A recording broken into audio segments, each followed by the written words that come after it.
Alors tout d'abord, pour dessiner un dragon, vous allez prendre votre crayon de bois et on va commencer par dessiner les traits de construction. Donc un espèce d'ovale très allongé pour faire la tête. Et ensuite, pour faire son cou, vous voyez comme si on faisait des sortes de C. Pour le corps, vous allez d'abord faire une petite boule pour le devant du corps et une plus grosse pour l'arrière du corps. Vous voyez, elles se croisent un petit peu. Pour placer ensuite les cuisses, les pattes arrière, on va faire comme une cuisse de poulet. Et pour les pattes avant, on va faire le signe, vous savez, les flèches supérieures, inférieures.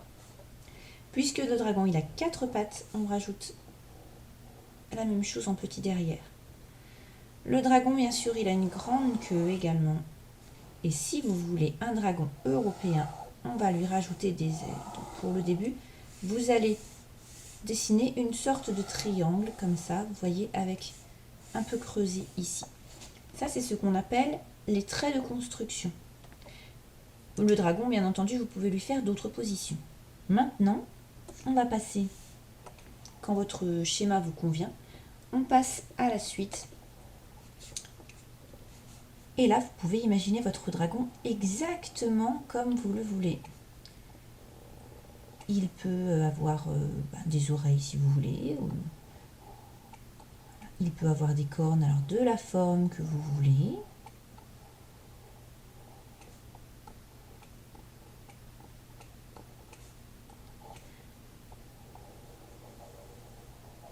N'hésitez pas à vous faire plaisir. Le dragon, il peut avoir une crête, il peut avoir, je sais pas, de la fourrure.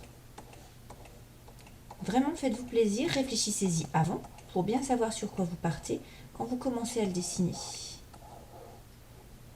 Pour les griffes, on va essayer de faire quelque chose quand même de pointu, même si votre dragon est plutôt gentil. Et c'est quand même une grosse bébête, donc... Alors là, au niveau du ventre, vous voyez, hop, je triche, vous avez vu?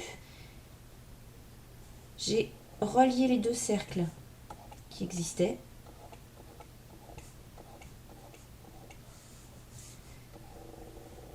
Pour les grosses cuisses, même chose. Je relie ça, j'oublie. Hop. Les griffes.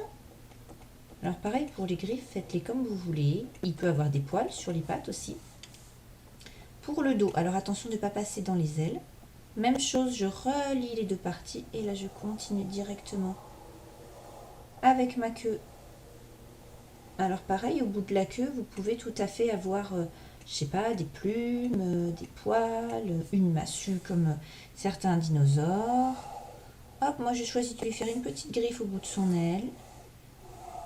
Et alors je choisis de lui faire des ailes de chauve-souris. Mais pareil, il peut avoir des ailes d'oiseau. Pourquoi pas des ailes de feu? Je vous fais confiance, je suis sûre que vos dragons vont être très très originaux et surtout très très beaux. Et voilà, votre dragon est terminé. Vous n'avez plus qu'à le mettre en couleur. Et ça, je vous laisse le faire parce que... Et j'attends avec impatience de voir vos créations. Merci.